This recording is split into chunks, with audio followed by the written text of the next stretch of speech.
નમો ભગવતે વાસુદેવાય. ઓમ નમો ભગવતે વાસુદેવાય. ઓમ નમો ભગવતે વાસુદેવાય. ઓમ નમો ભગવતે વાસુદેવાય. ઓમ નમો ભગવતે વાસુદેવાય. ઓમ નમો ભગવતે વાસુદેવાય. હરે કૃષ્ણ. સ્વાગતમ ઉપસ્થિત સર્વ શ્રોતાગણ વૈષ્ણવજન એવં મહાનુભાવોનું. આજે શ્રીમદ ભગવદ્ ગીતા જે ભગવાન શ્રી કૃષ્ણના મુખની વાણી છે અને આ ભગવદ્ ગીતાની અંદર મનુષ્ય જીવનના જે કાંઈ તથ્ય છે એના વિષયમાં ભગવાને ખૂબ સુંદર ચર્ચાઓ કરી છે. તો એમાં સૌ પ્રથમ આપણે સમજવું છે કે જે સંસારની અંદર આપણે રહીએ છીએ આ સંસારનું સ્વરૂપ કેવું છે અને આ જગત સાથે આપણો વ્યવહાર કેવો હોવો જોઈએ.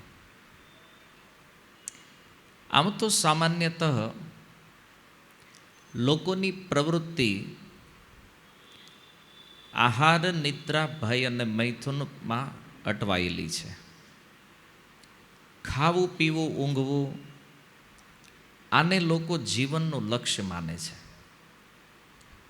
અને આપણે જોઈએ છીએ આ બધી પ્રવૃત્તિઓને પ્રોત્સાહન પણ એટલું મળી રહ્યું છે અત્યારે, જેના કારણે બહારના લોકો તો ઠીક છે પણ ભારતની અંદર રહેવાવાળા જે લોકો છે એના મનમાં પણ વિચાર એવો છે કે જીવનમાં બહુ ધન મળે, બહુ પૈસા મળે, બહુ સુખ મળશે તો આપણે સફળ છીએ. અને આ પૈસા અને સુખની દોડમાં આપણે જીવનના વાસ્તવિક ઉદ્દેશ્યને ભૂલી ગયા છીએ. એટલા માટે આજે જો પ્રત્યેક વ્યક્તિ દુઃખી છે, ગમે એટલી વસ્તુ પ્રાપ્ત થવા છતાં પણ એની સમસ્યાઓનો અંત નથી, સમસ્યા સુલજી નથી. દિવસે ને દિવસે માનસિક તણાવ વધતો જાય છે. લોકો આત્મહત્યા કરવા માટે પ્રેરિત થઈ રહ્યા છે. ને તમે જો દિન પ્રતિદિન આ બધી સમસ્યાઓ પ્લસ થઈ રહી છે અને આપણને એવું લાગે છે કે આપણે બહુ પ્રગતિ કરી રહ્યા છીએ. જીવનમાં પહેલાં લોકો પાસે જે એચિવમેન્ટ નહોતું એ આજે આપણને મળી રહ્યું છે. આવા એક ભ્રમમાં આપણે જીવીએ છીએ. અને આવી બધી વાતો ઘણીવાર સારી તો નથી લાગતી. કેમ? કારણ કે પૈસો જ લક્ષ્ય છે જીવનનો. જો ધન જરૂરી છે જીવનમાં પણ આ લક્ષ્ય નથી. જીવન આના માટે નથી મળ્યું. મનુષ્ય બન્યા છીએ તો આપણું કર્તવ્ય કંઈક જુદું છે, પણ આવું આપણને મળતું નથી. આ વાતો તો ખાલી સત્સંગમાં થાય ને સત્સંગમાં આપણે જાતા નથી. આપણે તો બસ ચારેય બાજુથી એ જ સાંભળવા મળે છે કે ઓર વધારે મહેનત કરો, ઓર વધારે ભાગો, નહીતર તમે પાછળ રહી જશો. તમારી સમાજમાં કોઈ વેલ્યુ નહીં રહે, તમને આ નહીં થાય, ઓલું નહીં થાય. પણ જો આ બધી પ્રવૃત્તિઓ જે છે ને અંતે આનું પરિણામ જે છે ને એ દુઃખ છે. અને જો આવું ન હોત તો આજે પૈસાની કમી છે. જો સામાન્યથી સામાન્ય વ્યક્તિ પાસે આજે શોખ પૂરા કરી શકે એવી વ્યવસ્થા છે. આજે સામાન્ય ઘરના વ્યક્તિઓ સારા મોબાઈલ, સારી ગાડીઓ આ બધું પ્રાપ્ત કરી શકે છે. અને એક બાજુ આપણને દેખાય છે પ્રગતિ થઈ રહી છે, પણ જો સમસ્યા પણ એટલી વધી રહી છે. આટલા પ્રોબ્લેમ પહેલા નહોતા, હવે થઈ રહ્યા. જેમ ભૌતિક સગવડો વધી એમ પ્રોબ્લેમ્સ વધતા જાય છે, સમાધાન મળતું નથી. અને જીવન અંધકારમય લાગે ત્યારે આપણે કંઈક ખોટા ડિસિઝનો લઈ લેતા હોઈએ છીએ. તો આપણો જન્મ અહીંયા થયો છે, તો આપણું સૌથી પહેલું કર્તવ્ય છે કે આપણે એ જાણવું, એ સમજવું કે આ સંસાર વાસ્તવમાં છે શું. તો એના વિષયમાં ભગવાન શ્રી કૃષ્ણ ગીતામાં એક સુંદર શ્લોક કહે છે કે મામુપેત્ય પુનર્જન્મ દુઃખાલયમ અશાશ્વતમ નાપ્નુવંતી મહાત્માન સંસિદ્ધિમ પરમામ ગતિ. કહે છે મહાત્માના મામ ઉપેત્ય, હે અર્જુન, જે મહાત્મા લોકો છે, જે મહાપુરુષો છે, એ મને પ્રાપ્ત કરી અને દુઃખાલયમ, આ જગત માટે ભગવાન એક શબ્દ કહે છે દુઃખ આલયમ. દુઃખાલયનો અર્થ છે આ દુઃખોનું ઘર છે, દુઃખનો સમુદ્ર છે. આલયનો એક અર્થ છે સમુદ્ર. જેવી રીતે આપણે કહીએ ભોજનાલય, એમાં પણ આલય શબ્દ છે. ભોજનાલયનો અર્થ છે જ્યાં ભોજન પ્રાપ્ત થવાનું છે. ચિકિત્સાલય, એમાં પણ આલય શબ્દ છે, જ્યાં ચિકિત્સા પ્રાપ્ત થવાની છે. એમ આ સંસારને ભગવાન કહે છે દુઃખાલયમ, એટલે કે જ્યાં માત્ર ને માત્ર દુઃખ પ્રાપ્ત થવાનું છે. અને બીજું વિશેષણ આપતા કહે છે અશાશ્વતમ. અશાશ્વતનો અર્થ છે આ નિરંતર બદલવા વાળું છે, કન્ટિન્યુઅસ ચેન્જ થતું રહે છે, એક સમાન નથી રહેતું. અને એટલા માટે આપણું પરમ કર્તવ્ય છે કે આ સંસારના વિષયમાં જાણી અને પોતાના કર્તવ્યનું જ્ઞાન પ્રાપ્ત કરવું. આપણે શું કરવું જોઈએ? દુઃખાલયમ એટલા માટે છે કારણ કે આપણે જે કાંઈ ક્રિયાઓ અહીંયા કરીએ છીએ ને એનું પરિણામ દુઃખ છે. તમે કહેશો એવું નથી પ્રભુજી, અમને તો મજા આવે છે, સુખ લાગે છે. આપણે જે કંઈ ધન કમાઈએ છીએ તો આમ જ્યારે પ્રોફિટ સારો થઈ ગયો હોય તો આપણને એમ થાય કે આ મજા આવશે, હવે હું સુખી થઈ જઈશ. પણ એ જ વસ્તુ આપણને દુઃખ આપે છે. કેવી રીતે? જો ધન વધે ને એટલે પહેલા તો સ્નેહીજનો જે છે ને એ શત્રુ થઈ જાય, ઈર્ષા મંડે કરવા. ક્યારે આપણે રહી ગયો ને આ ક્યાંકથી 2 નંબરના કરીને લઈ આવ્યો લાગે છે, આટલું આગળ જાય નહીં. બાકી આ સ્નેહીઓ, પરમ મિત્રો જે આપણા નજીકવાળા હોય ને એ પહેલા શત્રુ બને. અને એમાંય ઉછીના માગ્યાને જો ન દીધા તો શું હાલત થાય છે આપણે જાણીએ. દુઃખ છે. હાલો, આ દુઃખ ન આવ્યું તો એના સાચવવાનું દુઃખ છે. અમારી પાસે આવી તો ગયું જ પણ કોઈ લઈ ન જાય. એને આજ માર્કેટમાં બધા લોકો એ જ ચર્ચા કરે છે કે હવે જેટલા છે ને એટલા સંભાળીને રાખવી, કોઈક લઈ ન જાય એવું ગોતવી. કાંઈ ભય છે કે નથી? જે પ્રાપ્ત થયું છે એના જવાનો ભય છે, કોઈક લઈ ન જાય. ત્રીજો ભય છે કોઈ લઈ ન ગયો, આને કોઈ નષ્ટ ન કરી નાખે. કેમ? આપણે તો બહુ મહેનત કરી, આટલું બધું ઊભું કર્યું છે, પણ આ દીકરાઓ આનું ખબર નહીં આ ધંધો કરશે કે નહીં કરે, ખોઈ નાખશે બધી મૂડી. તો ભય છે કે નથી? એમ આપણે આ સંસારમાં જે કાંઈ ક્રિયાઓ કરીએ છીએ ને એની પાછળનું એકમાત્ર કારણ જે છે ને એ ભય છે. આપણને ડર લાગે છે એટલે આ બધું થઈ રહ્યું છે. જુઓ, આપણે સુંદર સુંદર મકાનો બનાવ્યા, સુંદર ભવનો બનાવ્યા. શું કામ? આ શરીર નાશ ન થાય ને આનો ભય છે, અજ્ઞાનના કારણે. નહીતર તમે વિચારો કે ક્લિયર છે, જાતસ્ય હિ ધ્રુવોર મૃત્યુ ધ્રુવમ જન્મ મૃતસ્ય છે. આ સંસારમાં જેણે જન્મ લીધો છે એણે મરવું તો પડશે, આ સનાતન સત્ય છે. પણ આનું અજ્ઞાન છે. અને એટલે શરીરને બચાવવાના પ્રયાસોમાં આપણે મોટા મોટા ભવનો બનાવ્યા. રોગનો ભય લાગ્યો તો હોસ્પિટલો બનાવી, દવાખાનાઓ બનાવ્યા. જ્યાં જ્યાં ભય દેખાતો હોય એમ આપણે સર્જન કરતા ગયા. પણ આ બધું કર્યા પછી પણ મૃત્યુ તો ત્યાં ને ત્યાં જ છે. જવું તો પડશે. અટલ સત્ય છે. આને આપણે ભૂલી ગયા છીએ. મૃત્યુ આપણને યાદ નથી, સ્મરણ નથી. અને ક્યારેક ક્યારેક આપણે શોક પણ એટલો કરતા હોઈએ છીએ. પરિવારમાં સ્વજનનું મૃત્યુ થાય આપણને દુઃખ લાગે છે, અને એમાં પણ અજ્ઞાન એટલું છે. જુઓ, અચ્છા, કોઈનું મૃત્યુ થયું, આપણે રડીએ છીએ. એક પ્રશ્ન, કોના માટે રડો છો? બોલે જે બયા ગયા છે એના માટે રડીએ છીએ. તો એનું શરીર તો અહીંયા છે, શરીર તો આપણી પાસે છે. તો બોલે એ નહીં, એની અંદર જે હતું તત્વ, એ જે વયા ગયા છે એના માટે દુઃખ છે. એને ઓળખો જ તમે? એ આત્માને જોયો છે ક્યારે? જે જેટલા વર્ષ આપણી સાથે રહ્યા છે પરિવારમાં, શરીર આપણી હારે રહ્યું છે, તો શરીર તો અહીંયા છે. આત્મા ગયો છે તો એની હારે તો કોઈ સંપર્ક જ નથી, એની કોઈ ઓળખ જ નથી. શોક શરીરનો પણ નથી, શોક આત્માનો પણ નથી.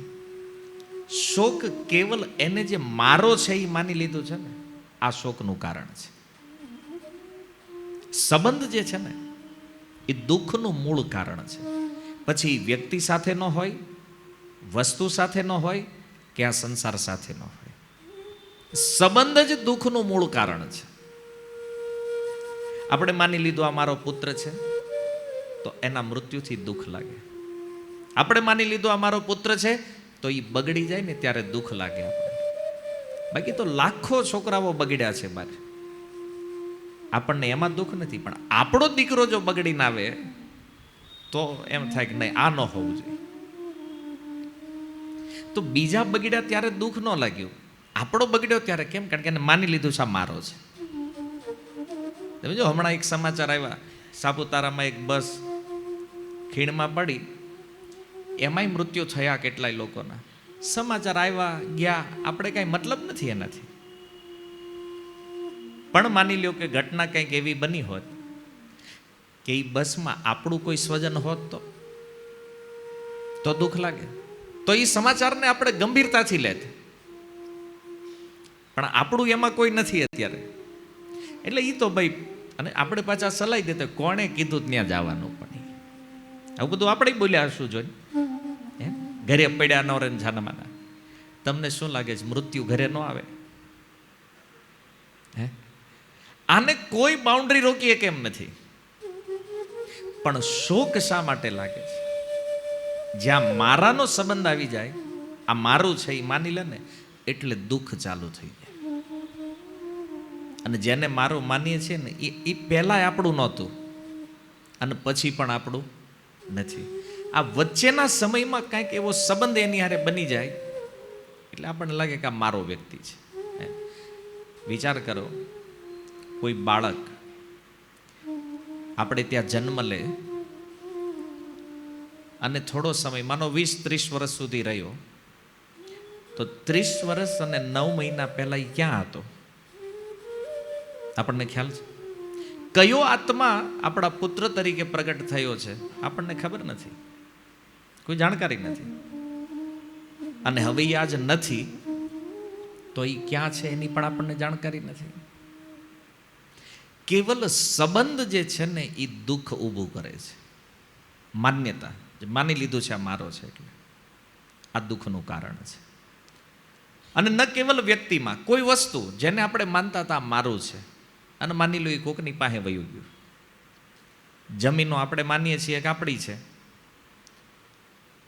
અને એ જમીન કોક બીજાની થઈ ગઈ. માનો તમે વેચી નાખી કે લેણામાં વહી ગઈ, જે રીતે ગઈ. પણ જ્યારે જ્યારે એને જોવો ને ત્યારે દુઃખ લાગે. હા, જો એક દી આ અમારું હતું, હવે ત્યારે કોકના નામે છે. કેમ? સંબંધ. તો અહમ મમેતી આ દુઃખનું મૂળ કારણ છે. શરીર શોક નથી આપતું, શરીર અહીંયા છે, આત્મા એની હારે કોઈ ઓળખ નથી, તો દુઃખ લાગે છે કેમ? અજ્ઞાનના કારણે. આપણે જાણતા નથી. અને કોઈના મૃત્યુ ઉપર શોક કરીએ છીએ, પણ સુખદેવજી કહે છે પશ્યનપી ન પશ્યતી, આ પોતાના આવવાવાળા મૃત્યુને જોતા નથી. બીજાના દુઃખ ઉપર આપણે શોક કરીએ, પણ આપણું મૃત્યુ, આપણે એ જ લાઈનમાં ઊભા છીએ. માની લો કોઈક ગયું છે આજ, તો આપણે અમર તો નથી, અમરત્વ તો પ્રાપ્ત નથી આપણને. કોઈક વહેલા ગયું છે, આપણો વારો પછી, અને આ ક્રમ ચાલતો રહે છે. આ પહેલી વાર નથી, અનંત વાર જન્મ થયા છે આપણા, અને અનંત વાર આપણું મૃત્યુ પણ થયું છે. આ ઘટના પહેલી વાર નથી બની રહી આપણી સાથે. ક્યારે વિચાર કર્યો છે કે આપણી જે એજ છે આજે, માનો આપણે 20 વર્ષના છીએ, 20 વર્ષ 9 મહિના પહેલા ક્યાં હતા? આજે અહીંયા છીએ, અહીંયાથી નીકળશું, ફ્યુચરમાં ક્યાં હશું? અનંત વારા થયું છે. અને આના પ્રમાણ છે શાસ્ત્રોમાં. તમે જો આદિ શંકરાચાર્ય ભગવાન કહે છે પુનરપી જનનમ પુનરપી મરણમ પુનરપી જનની જઠરે શયનમ. તો વારંવાર જન્મ મૃત્યુનો આ પ્રવાહ ચાલે છે. આદિ શંકરાચાર્ય ભગવાનનું પ્રમાણ છે. તોય આજકાલ હિન્દુ પરિવારોમાં જન્મ લેવાવાળાને વિશ્વાસ નથી કે આ ફરીથી મૃત્યુ જન્મ, એ કે આવું બધું કાંઈ હોય નહીં. થોડોક પેલા વિદેશી પ્રભાવમાં જે આવી ગયા છે એ તો એને માની આ કોણે જોયું છે કે, પણ તમે ન જોયું એટલે ન હોય એમ. જો આપણી મૂર્ખતા જોવો, કોઈ પશ્ચિમના દેશમાંથી એમ કહી દે કે મર્યા પછી કાંઈ ન હોય એટલે આપણે સીધું માનવાનું ચાલુ, મર્યા પછી કાંઈ ન હોય. અરે શંકરાચાર્ય કહે છે ભાઈ છે જન્મ મૃત્યુ પછી. જેમ મૃત્યુ પછી જન્મ છે એમ જન્મ પછી મૃત્યુ પણ. ભગવદ્ ગીતા કહે છે 2.27, અર્જુન જાતસ્ય હિ ધ્રુવર મૃત્યુ ધ્રુવમ જન્મ મૃતસ્ય ચ તસ્માત અપરિહાર્યર્થે ન ત્વમ શોચિતુમ અર્હસી. આ છે, માનવાનો માનવાથી કોઈ ફરક નથી પડવાનો, સિદ્ધાંતા કહે છે. તો શાસ્ત્રોમાં અનેક ઉદાહરણો છે. એટલે આપણે સમજવું પડશે કે વારંવાર આ જગતમાં આવવું, વારંવાર અહીંથી મૃત્યુ પામવું, આમાંથી બચવાનું છે. આ ચક્રને બ્રેક કરવાનું છે. અને એટલા માટે આપણને આ મનુષ્ય બનાવવામાં આવ્યા છે. ઘણા લોકો નહીં થાય કે નહીં આ બધી વાતો સત્સંગ એની કરતાં બેટર છે ભણવું જોઈએ, ખૂબ ભણવું જોઈએ, મોટી મોટી ડિગ્રીઓ લેવી જોઈએ. આનાથી શું થશે? આ પ્રોબ્લેમ સુલટી જશે. માની લો તમે 5 વિષયમાં PhD થઈ ગયા છો અને તમને કેન્સર થઈ ગયું. PhD શું કરી લે? કઈ કામ લાગે? જીવનમાં આપણી પાસે કરોડો અરબો રૂપિયા થઈ ગયા છે, આવી પરિસ્થિતિમાં આવી ગયા રોગમાં, આપણું ધન બચાવીએ કે? જો કોરોના હજી હમણાં આપણને ઉદાહરણ આપીને ગયો છે. બધું જ હતું આપણી પાસે, તોય પ્રકૃતિ સામે લાચાર હતા આપણે. દુનિયામાં જેને આપણે સફળતા માનીએ છીએ એ જીવનમાં કોઈ જ કામની નથી. થોડો સમય એવું લાગે કે સગવડવાળું જીવન એણે આપ્યું છે, થોડીક સુવિધાઓ વધી છે જીવનમાં, બાકી એનાથી વિશેષ કાંઈ નથી. થોડું ઉપર ઉઠીને વિચાર કરવો પડશે. આ બધા ભોગના લેવલથી થોડા ઉપર ઉઠીને વિચાર કરો તો જગતમાં પ્રાપ્ત થયેલી સિદ્ધિઓ જન્મ મૃત્યુ જરા વ્યાધિમાં કોઈ કામ લાગતી નથી. આ રિયલ હકીકત છે. અને જેટલું જલ્દી આને સમજી લેશું, જેટલું જલ્દી આનો સ્વીકાર કરશું, એટલું આધ્યાત્મિક પ્લેટફોર્મ પર આવશું આપણે. અને બાકી તો આપણો અભિમાન, આપણું અહંકાર આપણને માનવા નથી દેતું. ઘણીવાર લોકોને કહે ભાઈ ભગવદ્ ગીતા વાંચો ને, તાકે એ બધું ખોટું છે. એ કે વાંચી જ તે, વાંચ્યા વગર સીધો સિક્કો મારી દેવાનો ખોટું છે. કોઈ વસ્તુ સાચું છે ખોટું છે એ તો પહેલા એક્સપિરિયન્સ કરો પછી ખબર પડશે. પણ આવું આપણે નથી કરતા. કેમ કે આપણા અજ્ઞાનને આપણે એટલું આગળ વધારી દીધું છે કે એ અભિમાનમાં મને જે ખબર પડે એ સાચું, હું જે માનું છું એ જ સાચું. બસ શું કરવું શું ન કરવું એમાં તો શાસ્ત્ર પ્રમાણ છે, પણ આપણે શાસ્ત્રની પણ કાંઈ દરકાર કરતા નથી. કેવલ મન ભાવે એમ. પેલું પશુ કેમ જીવન જીવે છે? કોઈ પશુ એના માલિકના આશ્રયમાં હોય ને તો એને એટલી તો ખબર પડે કે મારે અહીંયા જવાનું છે ને આ જગ્યાએ ઊભું રહેવાનું છે. પણ મનુષ્યએ કંટ્રોલ ગુમાવી દીધો છે. જીવન તો છે, મનુષ્ય પણ છે, પણ કાર્ય એવા છે કે મૃત્યુ પછી ભય સિવાય બીજું કાંઈ પ્રાપ્ત થવાનું. અત્યારની જે કાર્ય પ્રણાલી છે ને, આનાથી તો ભય સિવાય બીજું કાંઈ નથી. એટલા માટે આ ભયમાંથી જો મુક્ત થવું હોય તો આ સંસારના સ્વરૂપને સમજવું પડે છે. અને એના માટે ભગવાન કહે છે કે અર્જુન, દુઃખાલયમ અશાશ્વતમ. આ સંસાર દુઃખનો આલય છે, દુઃખનો સમુદ્ર છે. કેવી રીતે? તો તમે જો શ્રીમદ ભાગવતની અંદર 4 પશુઓના ઉદાહરણ સુખદેવજી આપે છે. અને આ 4 પશુઓ આપણી જેવી સિમિલર સ્થિતિમાં છે. એક છે ઉષ્ટ્ર, એટલે કે જે ઊંટ, રણ પ્રદેશમાં રહે છે. અને તમે જુઓ, એ ઊંટને કાંટાવાળી વનસ્પતિ ખાવાનો શોખ છે.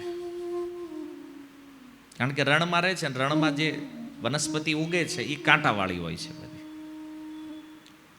હવે એ કાંટાળી વનસ્પતિ જ્યારે ખાય તો ઊંટની જીભ જે છે ને, એ જીભ છોલાઈ જાય, અંદરથી જીભ કપાય અને જીભમાંથી લોહી નીકળે. એ લોહી કાંટા સાથે મિક્સ થાય એટલે એને થોડોક નમકીન ટેસ્ટ આવે કે હા, કાંટો તો બહુ ટેસ્ટી છે.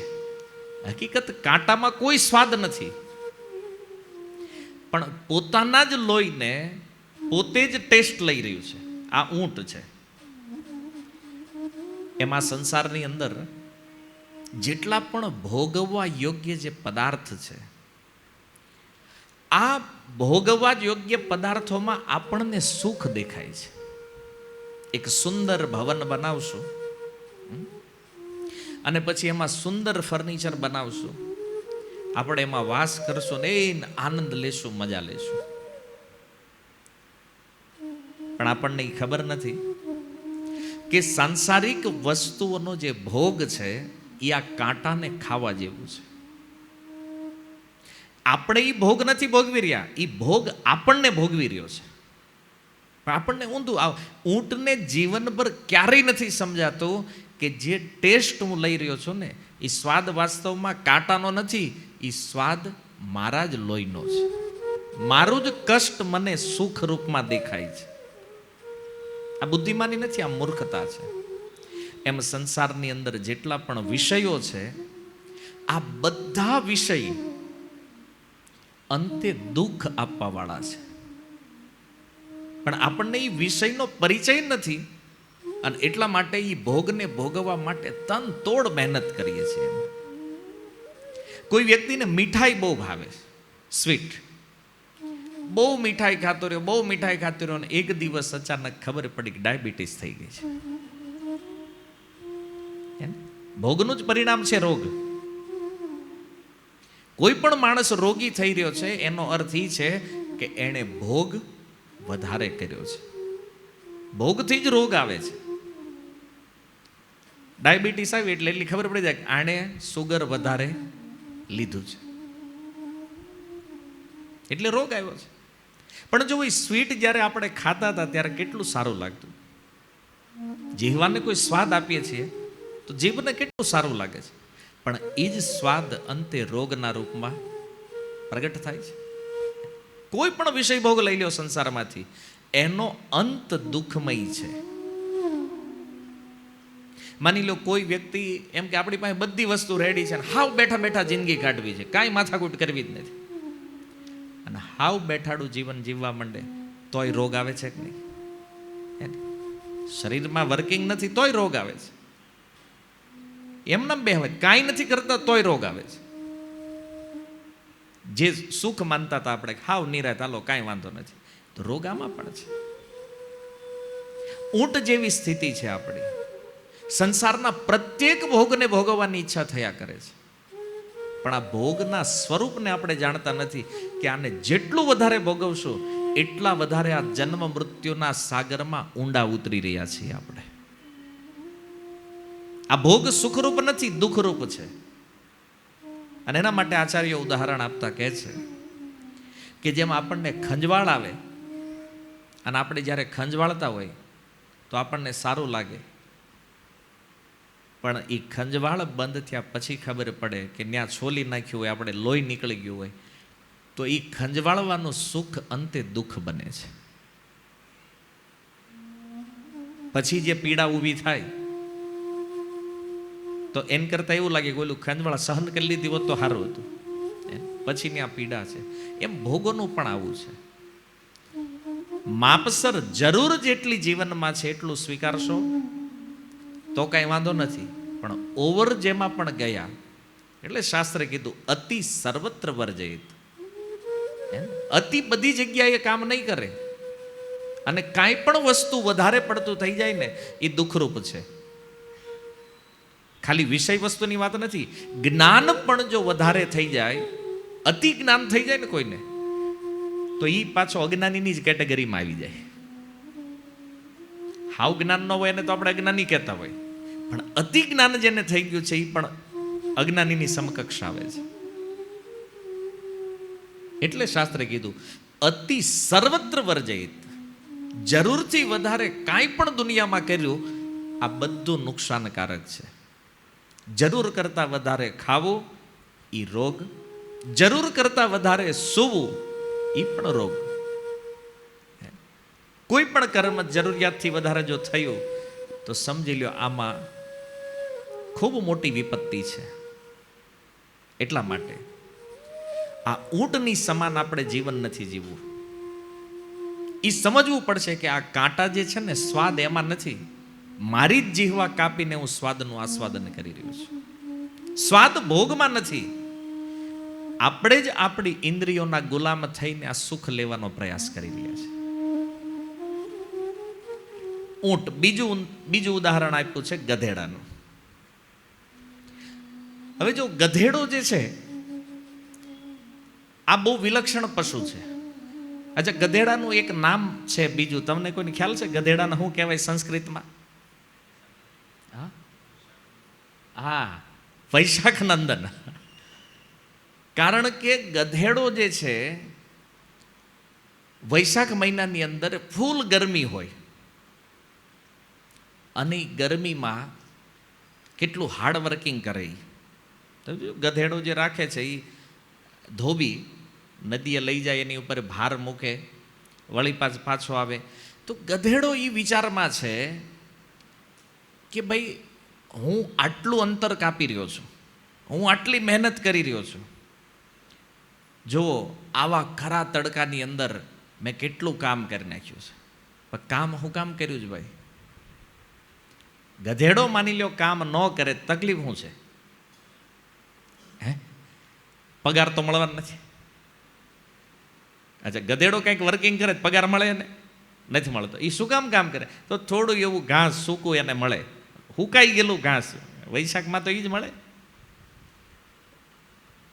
હવે એ ગધેડો જો વિચાર કરે કે થોડેક દૂર જો નીકળી ગયો તો એક સુંદર જંગલ છે જેમાં લીલું ઘાસ છે, એને કોઈ ત્યાં મજૂરી કરવાની જરૂર નથી, પ્રકૃતિમાં વ્યવસ્થા છે એના જમવાની.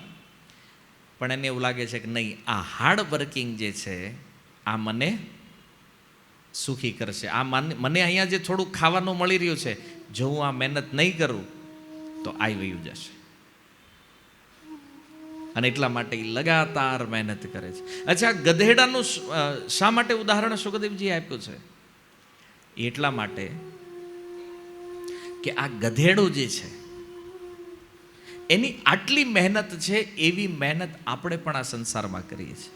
રાત દિવસ, સવારે ઉઠ્યા ઓફિસે, સાંજે પાછા, વળી સવારે ઓફિસ, સાંજે પાછા. મહેનત અનંત કાળ સુધી ચાલતી રહે છે, જ્યાં સુધી મૃત્યુ ન આવી જાય. પણ એક પ્રશ્ન થાય કે શેના માટે કરી રહ્યા છીએ, કોના માટે કરીએ છીએ? તો એ ખબર જ નથી. નહીં ભાગવા દો અમને, કેમ? નહીં તો બીજા આગળ નીકળી જાય, અમે વાહે રહી જાવ. એ અત્યારે જરૂર નથી બધું પૂછવાની ને કહેવાની, અમને ભાગવા દો અત્યારે બસ. અને ભાગતા ભાગતા અચાનક ક્યારેક મૃત્યુ બખડી લે છે. થોડા એવા સુખ માટે વ્યક્તિ અમૂલ્ય મનુષ્ય જીવનને આ ગધેડાની જેમ મહેનતમાં બરબાદ કરે છે. અને હાલો આપણને તો વાંધો નથી, થોડી ઘણી મહેનત પરિવાર ચલાવવા, વ્યવહાર ચલાવવા કરી લેતા હોય, પણ ઓલા મોટિવેશન વાળા હક નથી લેવા દેતા. નહીં, ઓર હાર્ડ વર્કિંગ કરો, સખત મહેનતનો કોઈ વિકલ્પ નથી ભાઈ. શું કરવું છે? સખત મહેનત કરીને શું કરવું? અને ઓલા મનમાં નાખી, નહીં તમે દુનિયા બદલી એક ઘર બદલી નાખ, બહુ થઈ ગયું ભાઈ, દુનિયા નથી બદલવી આપણે. હે, અને હવે ઓલા મોબાઈલ આવી ગયા, ઇન્ટરનેટમાં બસ એમાંથી વિડીયો જોઈજો ને એને એમ થાય કે ઓહો આપણે કિંગ છીએ. મને એકવાર પ્રધાનમંત્રી જો બનાવી દે ને, આખા દેશની સમસ્યા સુલટાવી દો, એટલો કોન્ફિડન્સ આવી જાય આ મોટિવેશન વાળાના સાંભળી. પણ રિયાલિટી છે કે રિયલ પ્લેટફોર્મ ઉપર એક હળી ભાંગવાની તેવડ હોતી નથી. જેમ વિડીયો સાંભળે ત્યાં સુધી એમ થાય આપણે બધું ફેરવી નાખશું, થવાનું કાંઈ નથી. વળી એ જ મહેનત પાછી. ગધેડાનું ઉદાહરણ એટલા માટે છે કે શરીરને જીવાડવા માટે આપણે ધન તો કમાવવું પડશે, વ્યવહાર ચલાવવો છે તો ધનની જરૂર પડે છે, એનો કોઈ ઇસ્યુ નથી. પણ જીવનના વાસ્તવિક લક્ષ્ય તરફ આપણી નજર નથી. આ બાજુ સુખદેવજી સંકેત કરી રહ્યા છે કે આવી રીતે મહેનત કરી કરીને જો મરી જવાનું છે તો પ્રશ્ન પોતાની જાતને કરો કે મનુષ્ય જીવનમાં આવીને આપણે કર્યું શું? આ માટે મનુષ્ય બન્યા હતા હવારે જવાનું, સાંજે પાછું આવવાનું છે? કે આમાં જ જીવન કાઢી નાખવાનું? કે જીવનનો કોઈ ઉદ્દેશ્ય છે? નહીં. કઠોર પરિશ્રમ કર્યા પછી પણ મળે છે શું? બોલે શૂન્ય. 50 વર્ષ 60 વર્ષ સખત મહેનત કરીને જે ભેગું કર્યું છે, એક ક્ષણની અંદર કાળ છોડાવી દેશે બધું. કહેતા ને મેં આટલું ભણ્યા, આટલી બુદ્ધિ લગાડીને આટલું કર્યું છે, પણ જ્યારે આ કાળ આવે છે, મૃત્યુ એક જ ક્ષણમાં કહી દેશે મૂકી દો. અને એમાં આપણું કાંઈ હાલતું ખબર નથી રહેતી. ઓલા કે રાતે હુતા હતા ને પછી સવારે જાગ્યા નહીં, કોઈ પ્રી નોટિસ વગર. જેને આપણે મારું કહીએ છીએ એક જ ક્ષણમાં છોડીને નીકળી જવાનું છે. અને આ જ જીવનનું ગણિત છે. અને કોઈને પણ વધારે અભિમાન હોય કે ના આમ છે તેમ છે, રાખી લો, લ્યો તો એક ક્ષણ માટે પણ મૃત્યુને પાછું ઠેલાવી દો. આ ન થઈ શકે. એટલે સખત પરિશ્રમનો કોઈ અર્થ જ નથી. જીવનમાં જરૂરી છે એટલું પ્રાપ્ત કરવાનું છે. કારણ કે જરૂર કરતા વધારે જે છે ને એ ઝેર સમાન છે. બધું જ, કોઈ પણ વસ્તુ હોય. ત્રીજું ઉદાહરણ આપે છે શુકર. શુકરને ગ્રામ્ય પશુ કહેવામાં આવે છે. જંગલમાં પણ શુકર, અને શું શું ખાય છે એ મનુષ્યોના મળ. સંસારમાં જે સારા પદાર્થો આપણે ખાઈએ એનું જે મળ બને એ મળ શુકર ખાય. અને શુકર એને માને છે આ પરમ આનંદદાયક છે, આ તો પાર્ટી થઈ ગઈ એના માટે. આપણને જેમ પીઝા મળે અને આપણને એવું લાગે આજ પાર્ટી થઈ ગઈ છે આપણી, એમ મળ જ્યારે એને પ્રાપ્ત થાય ને એ એના માટે પાર્ટી છે, શુકર માટે. હવે એક પ્રશ્ન એ છે કે મનુષ્ય થઈને આપણે લાડવા, પેંડા, બરફી આવું બધું ઉપાડતા હોય. જો કે હવે તો આવું નથી ખાતા. પીઝા, પાસ્તા, પાણીપુરી, ઢોસા, આમાં આપણને સુખ લાગે, આમાં આનંદ લાગતો હોય. અને ઓલું સુવર જે મળ ખાઈ રહ્યું છે એને એમાં આનંદ આવે છે. જો પદાર્થની ભિન્નતા છે, પદાર્થ જુદા જુદા છે. આપણી પાસે આ બધી વસ્તુ છે, એની પાસે મળ છે, પણ આનંદની માત્રા એક જ સમાન છે. આપણને ઢોસા ખાવામાં જેટલો આનંદ આવે એટલો જ શુકરને મળ ખાવામાં આનંદ આવે છે. એ વસ્તુ આપણા માટે ખરાબ છે, એના માટે ફિસ્ટ છે. પણ સિમિલર જો બેયને જોવામાં આવે, આનંદની માત્રા એક સમાન છે. ખાલી આપણે પાસે સ્વરૂપ જુદું બની ગયું છે. આપણને એમ લાગે છે કે નહીં આ સુખી કરવા વાળું છે, પણ એ શુકર જેમ અજ્ઞાનમાં એમાં સુખ પ્રાપ્તિ માની રહ્યું છે, એમ આપણે પણ અજ્ઞાનની અંદર પ્રારબ્ધથી પ્રાપ્ત થવા વાળા જે ભોગો છે એમાં આપણને આવો જ સુખ આનંદની અનુભૂતિ થાય છે. પણ એ ખબર નથી કે આ સુખ કેવું છે, બોલે ક્ષણિક, બહુ થોડો સમય માટે રહેવા વાળું છે. અને ચોથું ઉદાહરણ સુખદેવજી આપ્યું છે ઉંદર. ઉંદર શું કરે? ઘર બનાવે. જેમ બધાનું એક સ્વપ્ન હોય કે આપણું પણ એક સપનાનું ઘર હોવું જોઈએ. સપનાનું શું હોય? લોન ભરી ભરીને કર્યું છે ભાઈ, હપ્તા 3 પેઢી હાલે છે, તો એ કે સપનાનું ઘર પ્રયાસ કરતા હોય. પણ જો ભાગવતમાં સુંદર ઉદાહરણ છે આ ઉંદરનું. ગામડે જે રહ્યા છે ને એને આ ઉદાહરણ વધારે સમજાશે. ઉંદર શું કરે? ખેતર હોય ને આપણું, એક છેડેથી દર બનાવવાનું ચાલુ કરે, ઠેઠ બીજા છેડે નીકળી જાય, સામે ખૂણે. અને ન્યા નીકળ્યા પછી એને એમ થાય કે આ ઘર તો બહુ સારું બની ગયું, પણ જો સામેથી સાપ આવ્યો તો ભાગવાનો ગાળો નહીં રહે, એટલે આમાંથી વાયા ડાયવર્ઝન કરો. એટલે પછી એનો એક રસ્તો આણપાન ખૂણે કાઢે ને એક ઉલપાન ખૂણે કાઢે. શું કામ? એ કે આ ગમે ત્યારે કંઈક ભાગવા થાય કે આપણે. એટલે ઉંદરને લગભગ એક ઘર બનાવે ખેતરમાં તો જીવન નીકળી જાય એનું એમાં. અને એક દિવસ અચાનક સાપ જે છે ને બેઠો હોય કોઈ એક ખૂણે મોઢું ખોલીને, અને ઓલો આવે સીધો, એને ખબર ન હોય કાળ, કારણ કે કાળ દેખાતો નથી. ઘણીવાર આચાર્યો કહે છે કાળ દેખાતો કેમ નથી? માથે બેઠો હોય, આપણે માથે જે બેઠા છે દેખાય નહીં. તો એ કાળરૂપી સર્પ જે છે એ ઉંદરને ખાઈ જાય છે. અને પછી ઉંદરે બનાવેલું એ ઘર છે ને એમાં એ રહેવા લાગે છે. એમ આપણી વાસ્તવિકતા એવી છે, આપણને એમ થાય કે હાલો ને એક બનાવી નાખવી. બહુ મહેનત કરી, આખું જીવન માથાકૂટ કરી, લોનો લીધી, ઉછીના લીધા ને ઉધારી કરીને બનાવી નાખ્યું ઘર. અને છેલ્લે રહેવા જવાનો ટાઈમ થયો ને તો આપણે નીકળી ગયા. હવે રેજ કોક બીજા. તો આપણને એમ થાય કે બીજા એટલે એવી આપણા જ છે ને, બહારના ક્યાં છે? પણ એ આ શરીર જ્યાં સુધી હતું ત્યાં સુધી. પછી તો કોણ પુત્ર બનીને આવ્યો છે, કોણ પત્ની છે. જો જેટલું કહીએ છીએ આ મારું છે ને અધિકાર તો કોઈક બીજા જ કરે છે. આપણે નીકળી ગયા પાછળ ત્રીજી, ચોથી, પાંચમી, છઠ્ઠી પેઢીને આવી રહેવા. બીજાની વાત છોડો, તમે તમારી છઠ્ઠી પેઢીને ઓળખો છો આજે? વધારે વધારે બહુ પ્રેમ કીધા નામ ખબર હશે કે આવા કોઈક દાદા હતા ખરા આપણા. આપણી છઠ્ઠી પેઢી હારે આપણે અત્યારે કાંઈ લેવા દેવા નથી.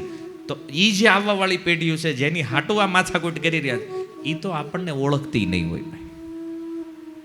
કદાચ આપણા ફોટા બોટા ઘરે રાખ્યા છે ને, કહી દે કે આ હવે નાખો, આને ભંગારમાં આપો. એ ક્યાંય દિવાલનો શો બગાડે છે. એ કે આ થવાનું છે. તમને એવું લાગે છે ને કે આપણી આવવાવાળી પેઢીના સુખ માટે આપણે આ બધું કરીને જઈએ છીએ, પણ આપણી વેલ્યુ આટલી જ રહેવાની છે. અને આપણે છીએ ત્યાં સુધી સારું છે કે આ 12મું કરીએ છીએ. આવવાવાળા એ કરશે કે નહીં એમાંય સંદેહ છે. જેના માટે આટલો પ્રેમ છે ને એ તમને હું આપવાના છે એની કલ્પના ઘણાને ખબર છે હું થવાનું છે આગળ. તોય નહીં, બસ એ બિચારા સુખી થવા જોઈએ, એને મળવું જોઈએ.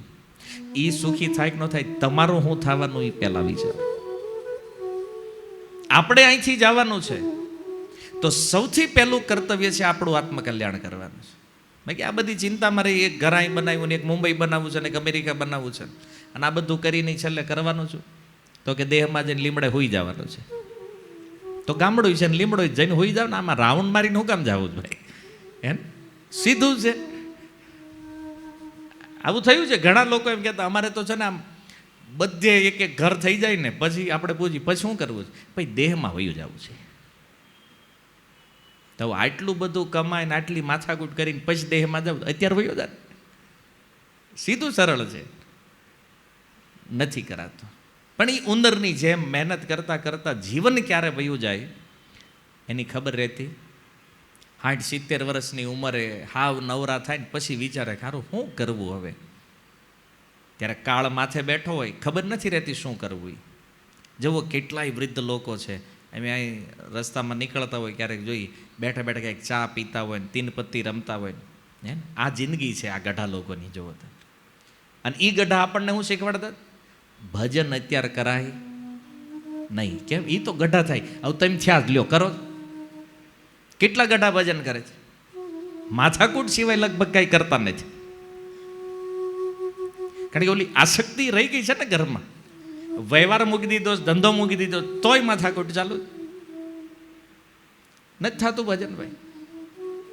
કારણ કે આખું જીવન વયું ગયું, ક્યારેય આ માર્ગમાં કોઈ દી વળ્યા નથી. એ તમને એવું લાગે છે કે છેલ્લે 2-5 વર્ષમાં આવી જાય આમાં? આ નથી થતું. અને તોય ઘણાને એમ હોય કે નાના દાદાને કંઈક તો લગાડવા છે. ઘણી વાર ખાટલે પડી ગયા હોય ને આખું ઘર આમ આમ ફરતા ગયું, દાદાને કે ભગવાનનું નામ લ્યો. પેલા કે પણ નથી લેવું, હક લેવા દો ને કે. પેલા ના પડતા હોય તોય પરાણે બધા નાના દાદા એકવાર બોલો. એ કે પેલા દાદાને અંદરથી એમ થતું કે ઊભો હોત ને બધાને એક એક ધોકો નાખે દે. શું કામ આવું થાય છે ખબર? જીવનભર ક્યારેય જેણે નામ ભગવાનનું લીધું ને તમને એવું લાગે છે મરતા સમય નામ આવી જાય ને? આ સંભવ નથી ક્યારેય. એટલે પ્રહલાદ મહારાજ કહે છે ભાગવતમાં, કૌમારમ આચરિત પ્રાગ્ય ધર્માન ભાગવતાની. આ ભજન ક્યારે કરવું જોઈએ? બાળપણમાં, જ્યારથી સમજણ આવે ને ત્યારથી પહેલું કરવા જેવું કામ આ ભજન છે. કારણ કે મોટા જેટલા થતા જાય ને પછી આપણી પાસે ટાઈમ જ નથી હોતો. યુવાનીમાં તો ટાઈમ જ ન હોય, કારણ કે હરવાનું ફરવાનું, ફોટા, restaurant, theatre, mall, club, cafe, આમાં જ નવરાય નથી. યુવાનીમાં તો આ બધું યાદ આવવાનું જ નથી ભજન. અને ગઢા થાય ત્યારે એ કે નામ તો લેવું છે, બોલાતું નથી. હવે દર્શન કરવા જાવ તો કે આંખ્યું નથી, કથા સાંભળવી તો કે કાન નથી. અને બધું હરખું હોય તો કરવું નથી. રિયાલિટી આ છે. ગઢા થયા પછી જો શરીર સારું હોય તો આ કેમ એના જ અભિમાનમાં જીવે. અમને વધારે ખબર પડે છે શું કરવું. તમને કાંઈ નથી પડતી, વેમમાં જીવો છો. વેમમાં ખબર પડતી હોત તો માળા લઈને ન બેઠા હોત, ભગવાનનું નામ ન લેતા હોત. હજી આ 60-70 વર્ષે ગામની મુકતા નથી, તોય પાછા એ અભિમાનમાં જીવે. અમને બધી ખબર પડે છે. કોઈ દી ગીતાના પાના નથી ખોલ્યા, ગીતાના પૂઠા નથી જોયા કોઈ દી. ઈ હવામાં ફરે છે, અમને બધી ખબર પડે છે. પણ જો કાળ તો કાળ છે ભાઈ, અને જ્યારે પકડે છે ને ત્યારે બધું અભિમાન જે છે ને શૂન્ય કરી નાખે છે. કેમ કે મૃત્યુ આગળ આ જગતમાં પ્રત્યેક જીવ લાચાર છે, એની આગળ કાંઈ ચાલવાનું નથી. તો આ ચારેય પશુઓ જેમ પોતપોતાની અંદર પોતપોતાના પ્રયત્ન ને પોતાના પુરુષાર્થના કારણે દુઃખી થઈ અને જીવનનો અંત કરે છે, આ જ સ્થિતિ મનુષ્યની છે.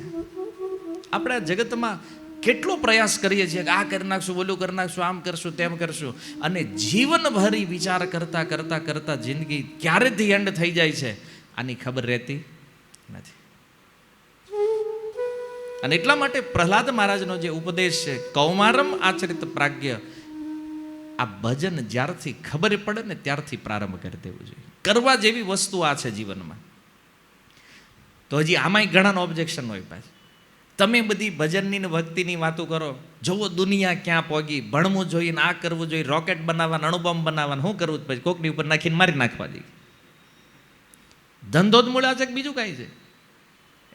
અણુબોમ્બ બનાવી કે ઓલા દેશે ને ઓલા આમ કરી નાખ્યું. આખી માનવ જાતિ મૃત્યુના સંકટ ઉપર ઊભી છે. આજ જોવો તમે, જે વૈજ્ઞાનિક પ્રગતિને આપણે એટલું બધું પ્રોત્સાહન આપી રહ્યા છીએ ને, એ જ એક દિવસ આપણો કાળ બનીને ઊભી છે સામે. અને બીજાની વાત જવા દો, આ પ્રોગ્રેસમાં આપણે ખાવાનું, પીવાનું અને હવા, આ ત્રણેય આજ સુરતમાં આપણને શુદ્ધ મળતું નથી.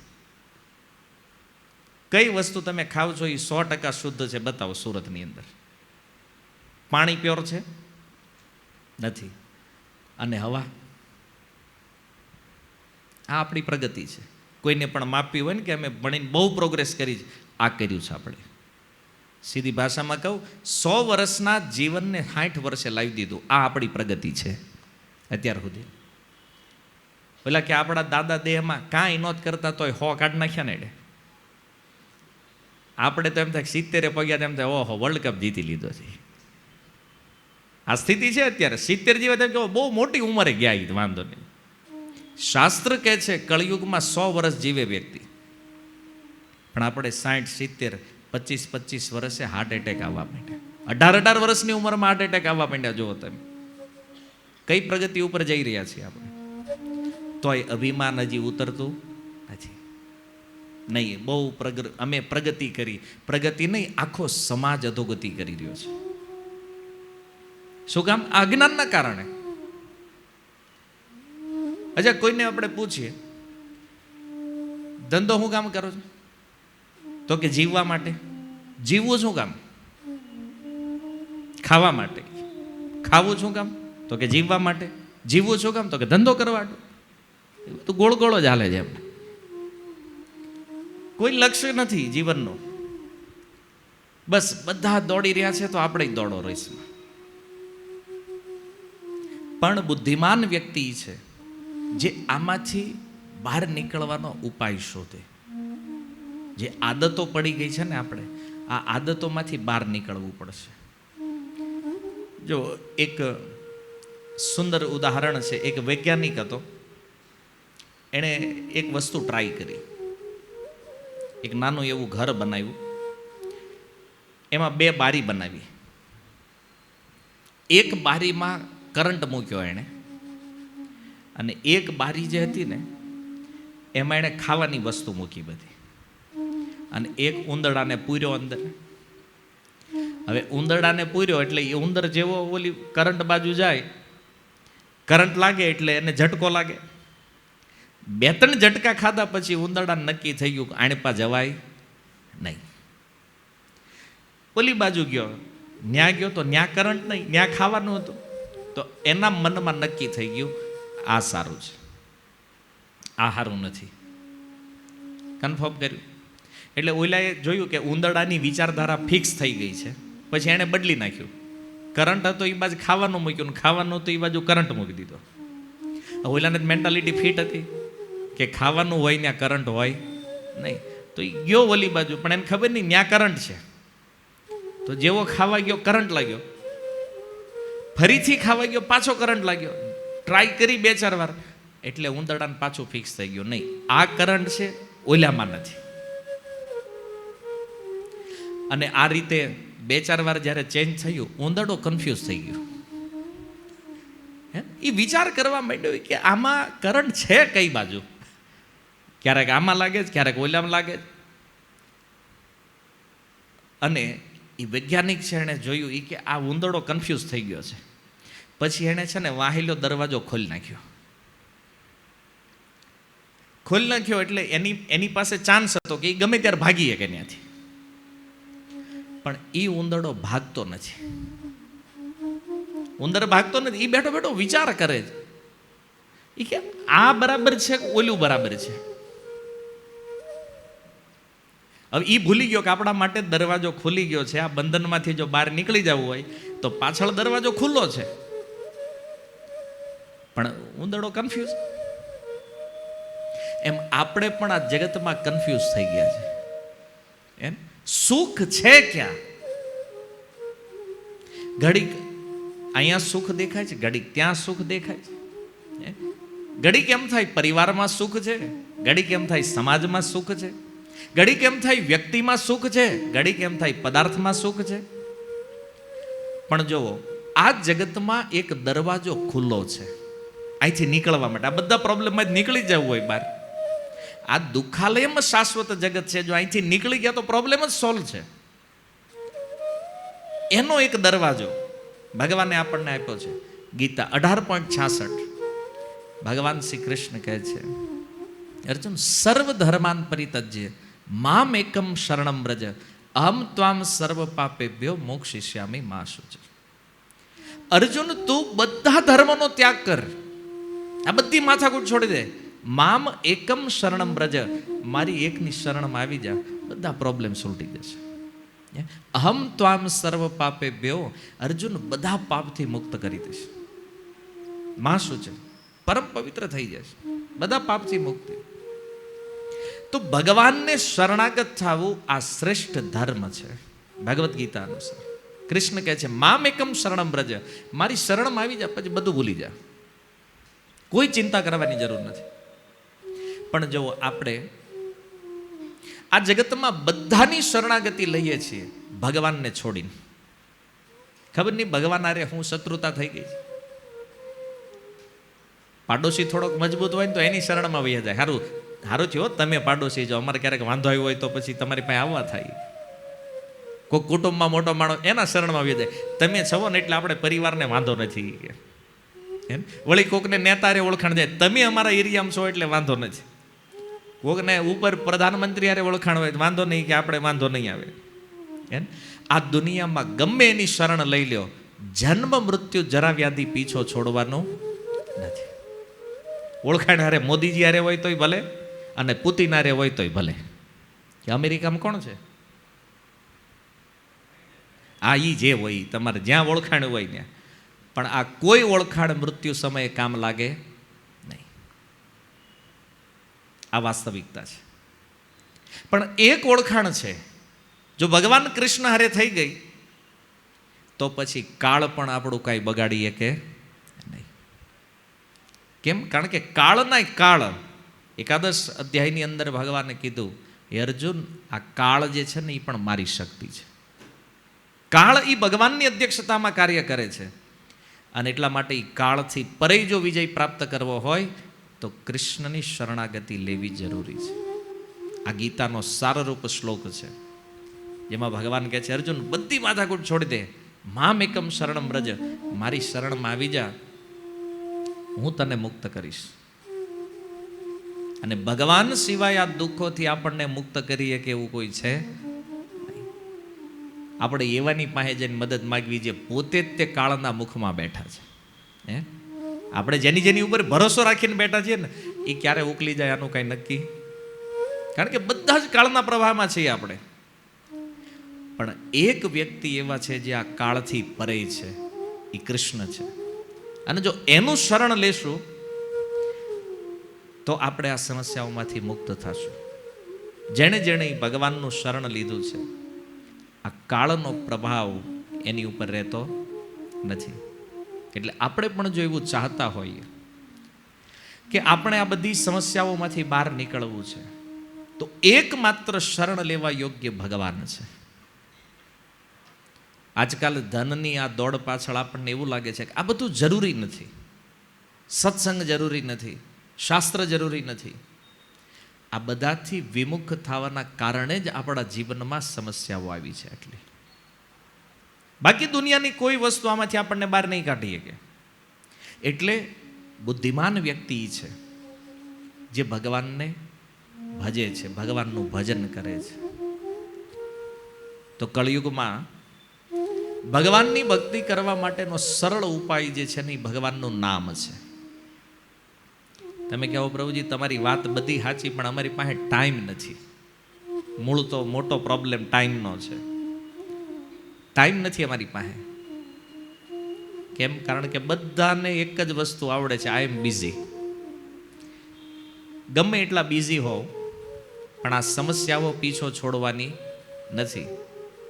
અને આમાંથી જો બચવું છે તો ભગવાનની શરણમાં જવું જરૂરી, એનું ભજન કરવું જરૂરી છે. અને કળિયુગની અંદર આપણી એટલી ક્ષમતા નથી, આપણે કોઈ યજ્ઞો કરી શકીએ, કોઈ મોટી તપસ્યાઓ કરી શકીએ. એટલે સરળ ઉપાય, ભગવાન પણ જાણે છે આ કળિયુગવાળાની કેપેસિટી બહુ નબળી છે, તો આ લોકોને સરળ ઉપાય આપવો જોઈએ. એ સરળ ઉપાય છે ભગવાનનું નામ સંકીર્તન. હરે કૃષ્ણ કૃષ્ણ કૃષ્ણ હરે હરે, હરે રામ રામ રામ હરે હરે. આ 16 શબ્દનો જે મહામંત્ર છે, આનું કોઈ જપ કરે, સ્મરણ કરે, કીર્તન કરે, તો સુખદેવ ગોસ્વામી કહે છે, કીર્તના દેવ કૃષ્ણસ્ય મુક્ત સંગ પરમ વ્રજેત. જે કળિયુગમાં કૃષ્ણનું કીર્તન કરે એ આ સંસારથી મુક્ત થઈ અને અભય પદની પ્રાપ્તિ કરે છે. એટલે આપણે પણ જો આ મૃત્યુના ભયથી બચવું હોય તો ભગવાનનું શરણ લઈ અને ભગવાનનું ભજન કરવું જોઈએ. હરે કૃષ્ણ. શીલ પ્રભુપાદ કી. નિતાય ગૌર પ્રેમાનંદે.